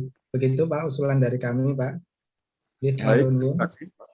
Ya. Assalamualaikum warahmatullahi wabarakatuh. Dijawab dulu atau gimana? Kita kembalikan. Sudah 3 Pak Bekti? Satu lagi, baru 2. Lagi, ya. Ya, satu lagi. Ya. Ini, silakan Bapak Ibu sekalian. Ini Bu Yulianingsih ya dari SMA Negeri 2 Jakarta. Ya, terima kasih Pak atas kesempatannya. Yang ingin saya tanyakan itu kepala sekolah kami kan akhir Desember ini sudah pensiun, dan untuk PLT-nya atau yang penggantinya belum tahu itu pengisiannya bagaimana. Kemudian yang kedua mengenai akreditasi itu baru November ada, tapi belum ada nilainya yang keluar. Terus bagaimana untuk kelanjutannya di PDSS ya? Terima kasih. Baik, terima kasih Bu. Selanjutnya kita mohonkan kepada ketiga pembicara, barangkali karena ini menyangkut hal teknis, dipersilakan kepada Prof. Budi, dan nanti juga akan dilengkapi oleh Pak Riza dan mungkin oleh Pak Ketua. Dipersilakan Prof, monggo. Ya, baik. Terima kasih dari SMA Muhammadiyah 1 Jogja ya. Jadi intinya begini, tadi sudah saya sampaikan bahwa namanya pemeringkatan, pemilihan siswa yang eligible itu sepenuhnya diserahkan kepada sekolah. Ya. Kami dari LTMPT tadi sudah saya sampaikan juga memberikan guidance. Itu.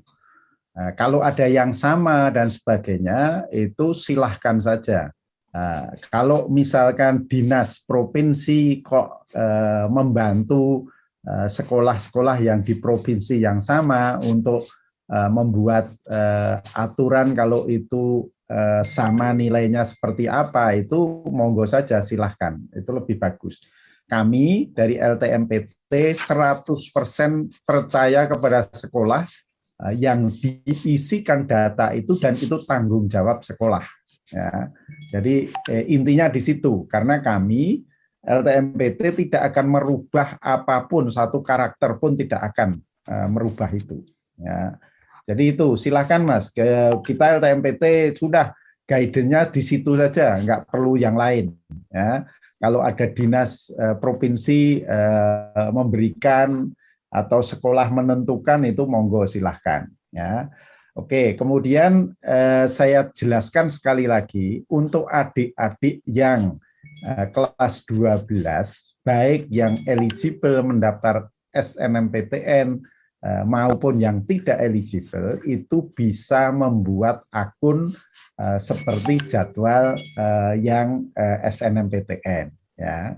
Tetapi untuk yang adik-adik yang mengulang, artinya adik-adik yang lulus tahun kemarin dan tahun sebelumnya 2020-2021, itu memang baru kita izinkan ya untuk membuat akun itu pada waktu tertentu ya. Harapannya di sistem kita ya adik-adik yang kelas lulus 2020 dan 2021 tidak bisa membuat pada waktu adik-adik kelas 12 itu membuat akun LTMPT. Oke,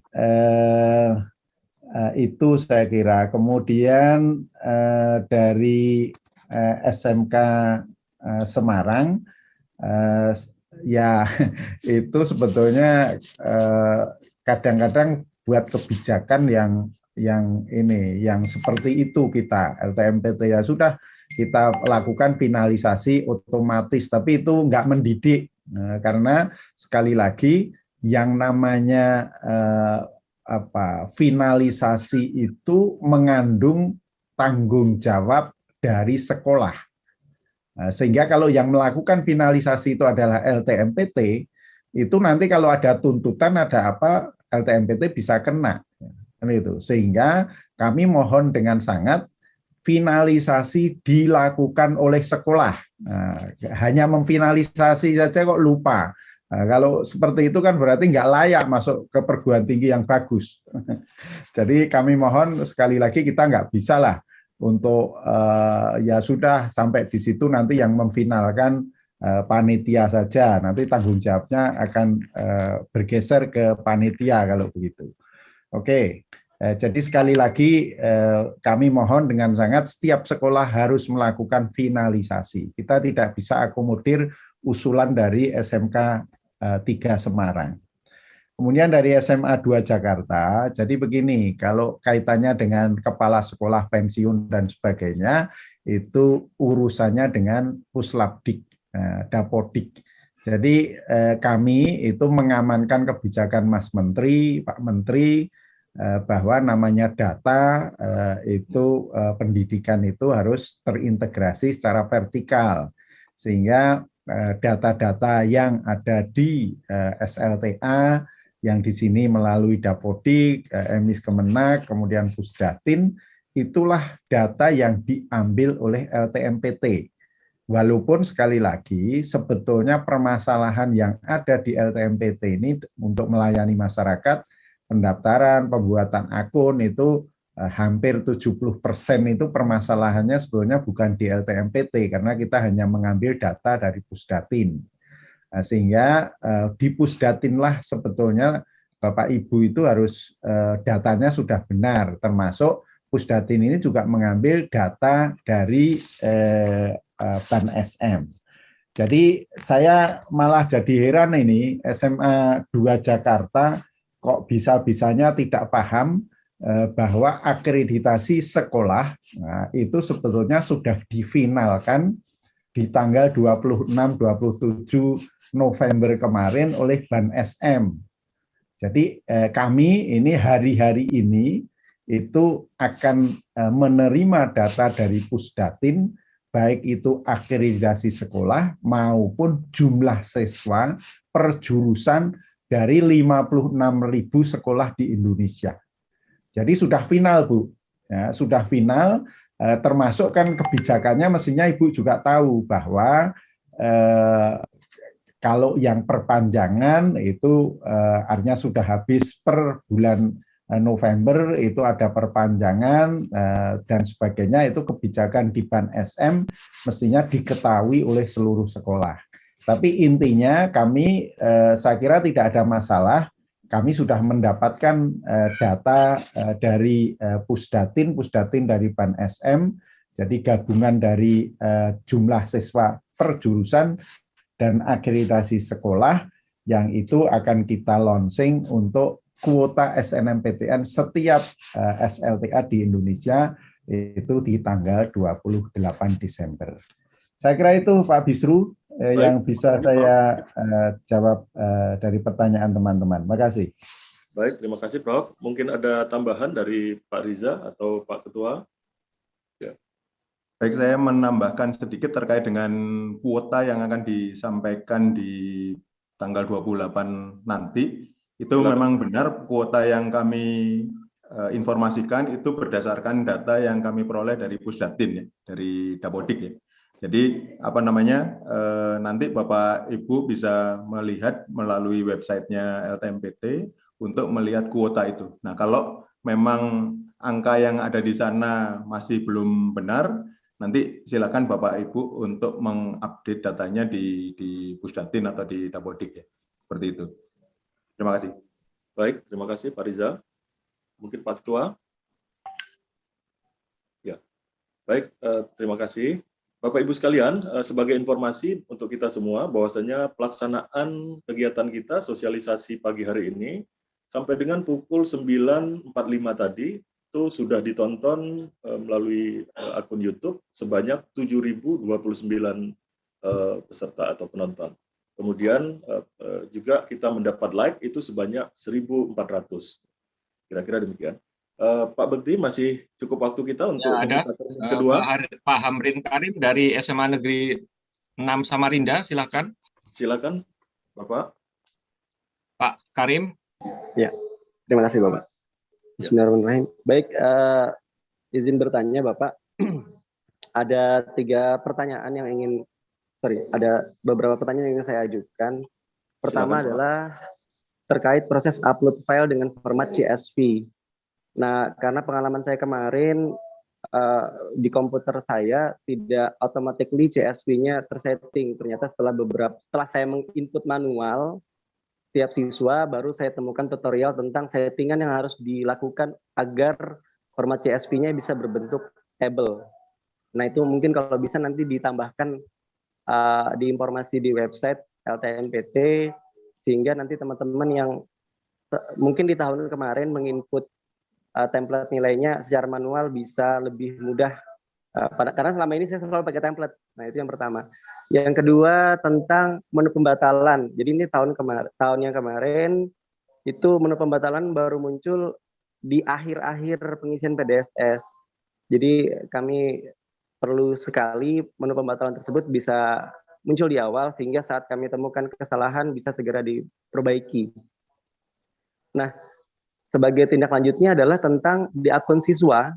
Jadi ini siswa kan tidak bisa lagi mengecek nilai yang diinput. Alangkah baiknya kalau boleh kami menyarankan di akun siswa nanti yang sudah eligible tadi, mereka juga bisa cek nilai yang sudah di sekolah inputkan, sehingga jadi ada double cross check. Karena di sekolah kami, begitu kami dapat kuota, kami langsung buatkan transkrip nilai mereka, sehingga mereka bisa ngecek. Jadi ceknya sih lewat print out, baru kemudian dengan data yang mereka sudah setujui, itulah yang kami upload. Hanya saja siapa saja untuk bisa meminimalisir kesalahan, siswa juga diberikan akses untuk bisa melihat nilai yang sudah diinput oleh sekolah.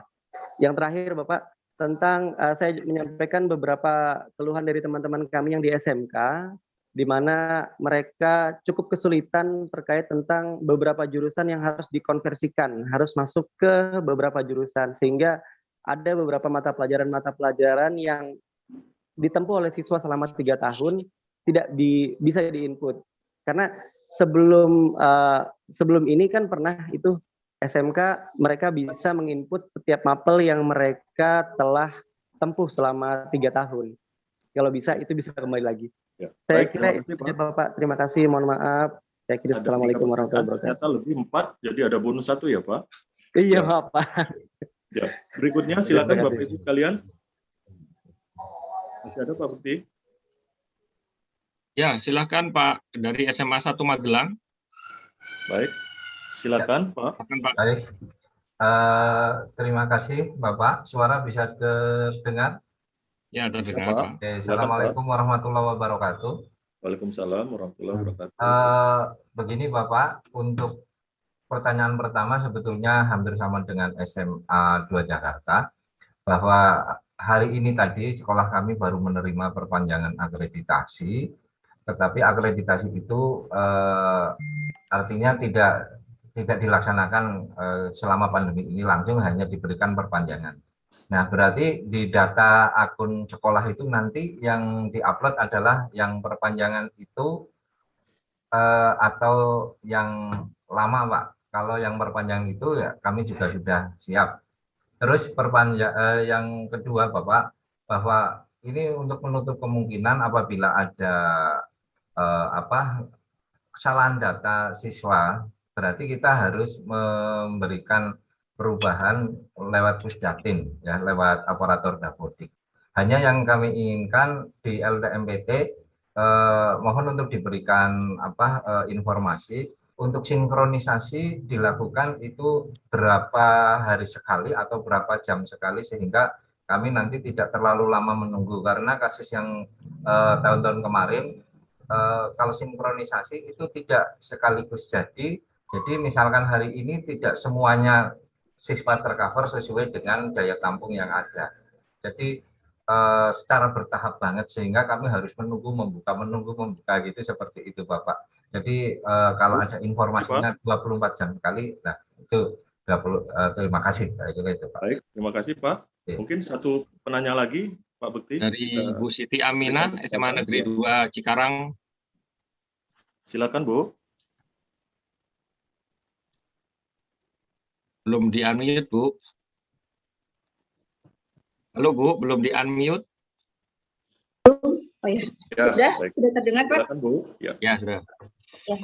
Bapak izin bertanya, untuk sekolah kami sama seperti beberapa pertanyaan tadi, kasusnya itu akreditasi sekolah kami habis di tahun ini, tapi karena memang keadaan pandemi, jadi memang belum ada reakreditasi. Dan kalau mungkin yang Bapak dari SMA 1 Magelang tadi sudah ada surat pembaruan otomatis dari Pusdatin, sekolah kami belum ada Pak. Itu nanti apakah akan bermasalah atau tidak nanti untuk masalah kuota di SNMPTN? Lalu untuk pertanyaan kedua Pak, untuk sekolah kedinasan, apakah nanti sekolah kedinasan itu juga masih akan mempersyaratkan hasil UTBK untuk di seleksinya mereka, atau seperti kemarin hanya STAN saja yang mempersyaratkan, atau mungkin memang sudah ada tambahan sekolah kedinasan lain yang menambah persyaratan soal UTBK, hasil UTBK gitu. Lalu yang ketiga, ini Pak pertanyaan untuk bahasa Inggris, yang poin tambahan untuk soal bahasa Inggris di UTBK nanti, apakah standarnya itu menggunakan standar nilai standar soal seperti TOEFL atau soal bahasa Inggris yang seperti apa Pak? Mungkin bisa minta penjelasannya lebih lanjut. Terima kasih Bapak. Baik, terima kasih Bapak Ibu sekalian yang sudah menyampaikan 3 pertanyaan masing-masing dari SMK Negeri Samarinda, kemudian ada dari SMA Negeri Magelang dan SMA Negeri 2 Cikarang. Sebagai pertanyaan pertama tadi yang disampaikan oleh Bapak dari SMA Negeri Samarinda, mungkin kita minta kesediaan Pak Riza dulu nih untuk memberikan tanggapannya nih terkait atas pertanyaan seperti bagaimana upload file, kemudian menu pembatalan, menyangkut juga akun siswa yang sudah eligible, bagaimana siswa bisa melakukan pengecekan, dan termasuk keluhan tentang konversi mata pelajaran. Demikian, silakan Pak Riza. Baik, Pak. Tadi dari pertanyaan yang pertama yaitu terkait dengan upload CSV. Nah, di sini kesalahan umum yang memang terjadi dari cerita upload CSV ini adalah delimiternya ya, pembatas dari satu item data dengan item data yang lain. Biasanya kalau menggunakan aplikasi langsung itu aplikasi spreadsheet ya. Itu kalau di save sebagai CSV itu delimiternya koma ya. Nah, namun yang kami harapkan sebenarnya delimiternya adalah titik koma. Kenapa kok kami menggunakan titik koma? Karena untuk membedakan antara koma yang dijadikan delimiter angka ya biasanya kalau di kita itu dengan ini memang pembatas dari satu item data dengan item data yang lain. Jadi kalau Bapak Ibu mau mengupload CSV, nanti mohon dipastikan bahwa menggunakan delimiternya adalah titik koma untuk membedakan dengan komanya gitu ya, pembatas desimal itu ya. Itu yang penting. Jadi sebenarnya kalau dari tahun lalu kalau sudah menggunakan titik koma tidak masalah itu untuk diupload. Kemudian yang kedua adalah terkait dengan pembatalan finalisasi. Memang betul di tahun lalu pembatalan finalisasi ini belakangan munculnya. Hal ini karena ternyata dari sekolah itu banyak sekali yang sudah melakukan finalisasi, kemudian ada pengajuan pembatalan ke helpdesk atau ke call center ya. Jadi kami membuatkan menu itu baru begitu ya pada waktu itu. Nah, ini mohon sebenarnya menu pembatalan ini tidak dijadikan andalan ya Bapak Ibu ya. Jadi mohon benar-benar kalau sudah melakukan proses finalisasi itu dilakukan cek dan recheck sebelumnya begitu ya. Jadi supaya tidak ada cerita pembatalan lagi ya. Karena pembatalan itu merepotkan begitu. Tidak hanya merepotkan di sisi Bapak Ibu atau di sisi helpdesk tapi juga di kami juga proses pembatalan itu agak kompleks begitu ya. Jadi kalau sudah dinyatakan benar ya sudah itu selesai begitu ya. Jangan maju mundur lagi gitu ya. Oke, kemudian yang berikutnya adalah terkait dengan tadi ada usulan untuk apakah di akun siswa nanti itu bisa melakukan pengecekan nilai. Memang di sini tidak dimungkinkan, kami tidak memberikan fasilitas kepada siswa untuk mengecek nilai. Karena nanti akan menimbulkan kerumitan yang lain lagi. Kalau ternyata nilainya nggak benar, maka siapa yang boleh mengupdate nilai itu? Berarti prosesnya kembali lagi ke PDSS, sedangkan itu tidak mungkin ya. Kita kembali ke PDSS pada saat proses pendaftaran SNMPTN begitu. Jadi mohon tadi cara yang dilakukan oleh Bapak yang sebelumnya dengan sebelum melakukan finalisasi itu melakukan mengajak siswanya untuk melakukan pengecekan atau di print atau apa itu menurut saya itu cara yang cukup baik untuk menghindari kesalahan dari nilai yang sudah dimasukkan. Jadi mohon maaf tidak mungkin bagi kami untuk menyediakan fasilitas siswa untuk melakukan pengecekan nilai di pendaftaran SNMPTN karena nanti kalau terjadi kesalahan maka prosesnya akan kembali ke PDSS dan itu tidak mungkin secara jadwal dan secara aplikasi begitu ya. Tuh, kemudian tadi terkait dengan SMK yang harus melakukan konversi nilai, memang betul. Variasi dari SMK ini luar biasa banyaknya di kita sehingga ada mata pelajaran tertentu yang terpaksa kami berikan placeholder ya. Jadi ada satu baris nilai yang bisa silahkan akan diisi oleh nilai mata pelajaran sesuatu yang sesuai dengan yang diajarkan di sekolah tersebut. Nah, memang di tahun lalu kami tidak memberikan informasi terkait ini nanti nilai ini adalah placeholder ini nilainya apa, pelajaran apa sesungguhnya begitu. Nah, di tahun ini akan kami berikan ada satu kolom yang memungkinkan nanti Bapak Ibu menambahkan ini adalah untuk mata pelajaran apa gitu. Placeholder ini untuk pelajaran apa, placeholder ini untuk pelajaran apa gitu. Karena memang variasi dari pelajaran yang disampaikan di SMK ini bervariasi. Itu. Jadi untuk memudahkan nanti kami akan tambahkan ada satu keterangan bahwa placeholder ini itu realnya digunakan untuk mata pelajaran apa itu nanti akan setiap sekolah bisa mengisikan. Kemudian terkait dengan akreditasi di kami tidak ada proses upload akreditasi tadi ya, dari SMA 1 Magelang tadi. Di kami nggak ada cerita upload. Jadi data di kami cuman tahu saja bahwa Bapak Ibu itu akreditasinya A atau B atau dan seterusnya begitu ya. Jadi bukti bahwa Bapak Ibu memperoleh sekolah Bapak Ibu memperoleh nilai A atau B itu tidak kami butuhkan, karena pada dasarnya informasi tentang akreditasi ini sudah kami dapatkan secara online dari Ban SM begitu ya. Jadi tidak berdasarkan input begitu ya. Kemudian terkait dengan kesalahan data siswa, sinkronisasi. Nah, di sini kami di tahun ini itu proses sinkronisasi antara Dapodik atau Pusdatin dengan portal LTMPT dengan PDSS itu dilakukan secara real time gitu. Jadi kalau Bapak Ibu melakukan perubahan di Pusdatin, maka nanti silakan masuk ke portal LTMPT untuk melakukan update, nanti akan secara real time akan diambil begitu ya. Dan kalau sudah masuk ke portal LTMPT, maka di data SNMPTN otomatis akan terupdate begitu ya. Kalau pada waktu Bapak Ibu melakukan login gitu ya. Jadi kalau misalnya terlihat di situ kok belum terupdate, maka ya silakan log out dulu kemudian nanti login lagi begitu ya. So, untuk kesalahan data. Kemudian berikutnya akreditasi ya dari SMA 2 Cikarang ya, kalau memang prosesnya tergantung dari Ban SM, kalau misalnya ada proses reakreditasi maka nilainya kan akan tetap kan ya seperti tahun yang sebelumnya, jadi tidak ada masalah ya sebenarnya. Kemudian untuk yang kedinasan UTBK saya tidak bisa menjawab, mungkin nanti Pak Budi bisa menjawab. Bahasa Inggris juga saya tidak bisa menjawab, Pak Budi mungkin. Terima kasih Pak.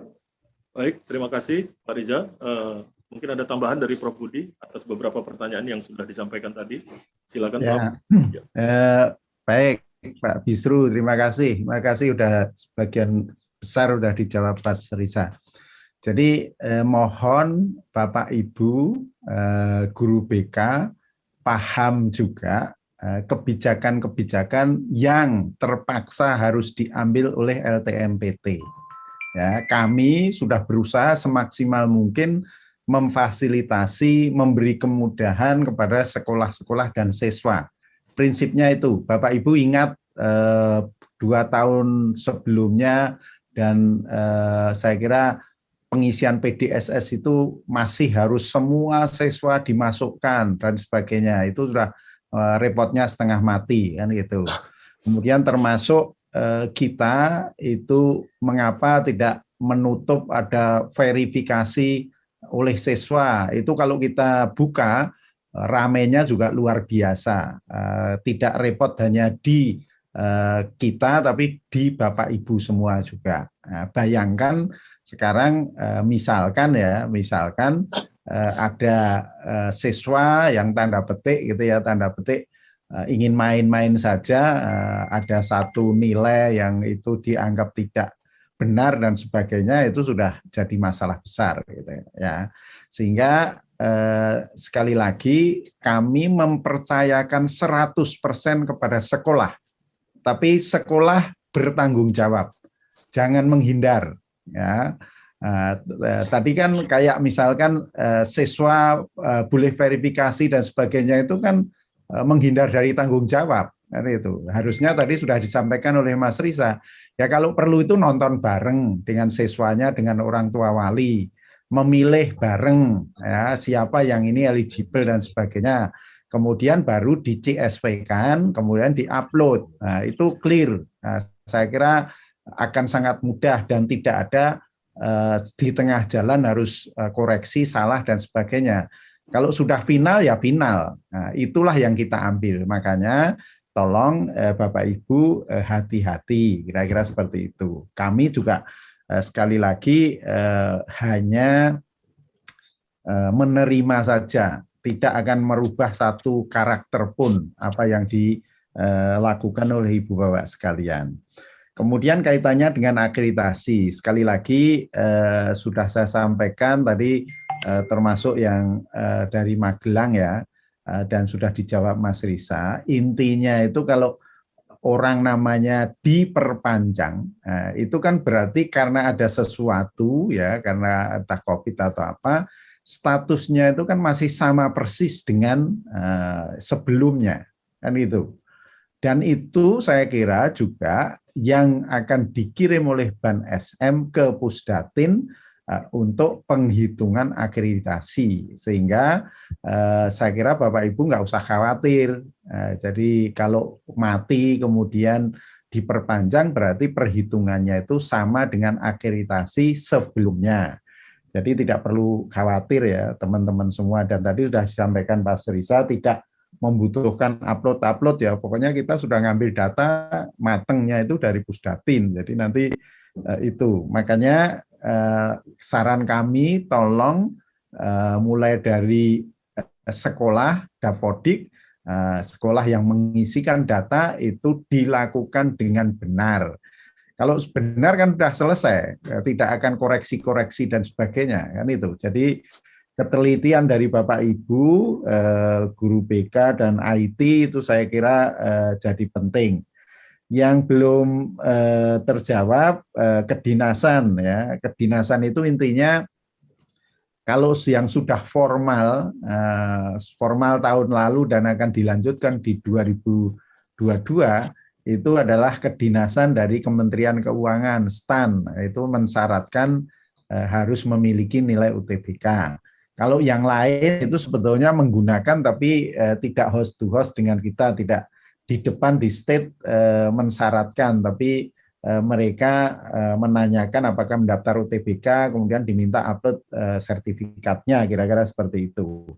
Kemudian kaitannya dengan bahasa Inggris itu intinya kalau kita bicara TKA, Saintek, Sosum, ya itu kan kita ingin melihat sebetulnya capaian dari adik-adik itu ya mata pelajaran di SLTA itu seberapa besar. Nah, jadi kita itu basisnya adalah ya basis bahasa Inggris yang diajarkan di SLTA. Jadi bukan TOEFL, bukan yang lain-lain.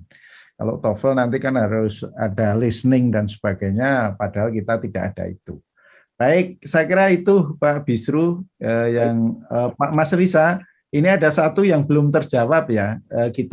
Saya nggak ingat persis kalau sinkronisasi dengan data dengan Pusdatin itu kita lakukan setiap berapa hari, jam atau apa ya Mas ya? Ya Pak, kalau yang di portal dengan Pusdatin itu kalau tidak salah ada menu untuk perbarui data begitu ya. Jadi kalau misalnya sekolah masuk ke sana tinggal klik menu itu dan udah langsung begitu ya. Kemudian kalau dari portal ke kami di PDSS itu otomatis Pak di situ. Oke. Ya. Oke, itu makasih. Baik, terima kasih Prof. Budi. Bapak Ibu sekalian, tentulah masih banyak pertanyaan-pertanyaan yang ingin disampaikan kepada para pembicara kita. Namun waktu juga yang membatasi. Mungkin pada saat ini Bapak Ibu yang berada di wilayah timur dan tengah ini sedang akan bersiap-siap untuk sholat Jumat. Tentu beberapa tim kami tadi sudah juga melakukan pencatatan dan saya sudah melakukan pengelompokan terhadap pertanyaan-pertanyaan yang ada. Namun dari yang saya lakukan review bahwasanya dari beberapa pertanyaan yang dapat kita klaster ke dalam kelompok-kelompok, ternyata sebagian besar hampir sudah bisa terjawab. Selanjutnya, izin Prof. Budi untuk meminta kesediaan Prof. Azhari menyampaikan kata penutup dalam kegiatan kita hari ini. Ya. Mungkin Prof. Azhari. Prof. Azhari masih bergabung, Prof. Tadi izin meninggalkan tempat, tapi ini ada Prof. Yuri Andri. Ya. Kalau begitu, kami mohonkan kepada Prof. Yuri Andri juga sepertinya sudah meninggalkan tempat ini. Ya. Oh iya, sudah meninggalkan tempat. Baik, kalau begitu, Prof. Budi. kita tutup saja. Jadi begini, Ibu, Bapak, dan teman-teman semua, sekali lagi pada pagi hari ini, alhamdulillah ya, semoga teman-teman guru BK yang itu ujung tombak untuk mendampingi adik-adik siswa kelas 12 yang akan mendaftar entah itu SNMPTN atau SBMPTN, mendapatkan pencerahan dari LTMPT. Kami sudah berusaha termasuk sampai detail sekali ke pengisian PDSS. Itu harapan kami Bapak Ibu sudah jauh lebih paham dan nantinya diharapkan pada saat kita Bapak Ibu melaksanakan pengisian PDSS itu tidak ada kesalahan-kesalahan lagi. Dan terus terang Mas Risa, Pak Risa itu buka menu dibuka dan sebagainya itu kebijakan kemarin, yang tahun ini ya kita anggap nggak ada lagi. Nanti kalau ada Bapak Ibu bisa mengakses ke kantor Presiden atau Pak Presiden, kemudian Pak Presiden memerintahkan kita, itu mungkin baru bisa. Jadi kira-kira kami sekali lagi mohon dengan sangat kehati-hatian dari Bapak Ibu semua untuk mendampingi adik-adik siswa kelas 12 untuk bisa mendaftar baik itu di jalur SNMPTN, UTBK, SBMPTN. Saya kira demikian Pak Bisru, dan kurang lebihnya sekali lagi mohon maaf. Billahi taufiq wal hidayah. Assalamualaikum warahmatullahi wabarakatuh. Waalaikumsalam warahmatullahi wabarakatuh. Kegiatan sosialisasi daring penerimaan mahasiswa PTMB Perguruan Tinggi Negeri tahun 2022 bersama musyawarah guru yang sudah kita ikuti bersama pada hari ini Jumat 24 Desember 2022 sejak pukul 9 pagi tadi hingga pukul 10.55 siang hari ini. Kegiatan sosialisasi ini diselenggarakan oleh lembaga tes masuk perguruan tinggi atau LTMPT yang didukung oleh Telkom Indonesia, Mandiri, BNI, Bank BTN, dan BRI. Bapak Ibu sekalian, sebagai ungkapan terima kasih atas paparan yang sudah disampaikan dan atas ragam informasi yang juga telah kita dapatkan pada acara ini, mari bersama kita memberi aplaus kepada ketiga pembicara dengan cara bertepuk tangan di masing-masing kamera Bapak Ibu semua. 1, 2, 3. Ya, silakan Bapak Ibu. Ya, baik. Dan tepuk tangan yang kedua adalah sebagai ungkapan rasa gembira dan terima kasih untuk kita semua atas kebersamaan dalam atau sudah mengikuti acara kegiatan di pagi hari ini. Mari silakan sekali lagi Bapak Ibu sekalian. 1, 2, 3. Terima kasih Bapak Ibu. Selaku moderator pemandu acara, saya mengucapkan terima kasih yang sebesarnya kepada Bapak Ibu semua karena telah meluangkan waktu untuk mengikuti kegiatan ini dari sejak awal hingga ditutup. Mohon maaf saya kepada Bapak Ibu sekalian bila ada hal yang kurang menyenangkan atau kurang berkenan di hati. Sila didapatkan informasi yang benar dan tepat tentang SNMPTN dan UTBK SBMPTN 2022 melalui laman resmi www.ltmpt.ac.id dan update informasi terbaru melalui akun media sosial resmi LTMPT Centang Biru. Ingat ya Bapak Ibu, yang bercentang biru bukan yang lain. Nah, untuk itu saya sampaikan di Instagram dengan akun LTMPT Official Centang Biru, kemudian untuk Facebook, Lembaga Tes Masuk Perguruan Tinggi Centang Biru, dan di Twitter, LTMPT Official, dan YouTube dengan alamat akun LTMPT Official. Kantor LTMPT beralamat di Gedung D Lantai 2, Kompleks Kementerian Pendidikan, Kebudayaan, Riset, dan Teknologi, Jalan Pintu 1 Senayan, Jakarta, 10270. Telepon 021 3104041 atau 3104042. Alamat email sekretariat@ltmpt.ac.id. Kami juga memiliki layanan call center, ada di nomor kontak 0804 1450 450. Layanan dimulai pukul 8 sampai dengan pukul 18 di hari kerja. Dan untuk layanan helpdesk di alamat halo.ltmpt.ac.id. Sekali lagi terima kasih Bapak Ibu semua. Salam hormat kami untuk Bapak Ibu Musyawarah Guru BK serta para hadirin sekalian. Semoga senantiasa diberikan kesehatan dan kesuksesan dalam menjalankan tugas. Amin ya rabbal alamin. Mari kita akhiri dengan mengucap alhamdulillah rabbil alamin. Sampai bertemu di lain waktu. Wassalamualaikum warahmatullahi wabarakatuh. Selamat siang. Waalaikumsalam warahmatullahi wabarakatuh.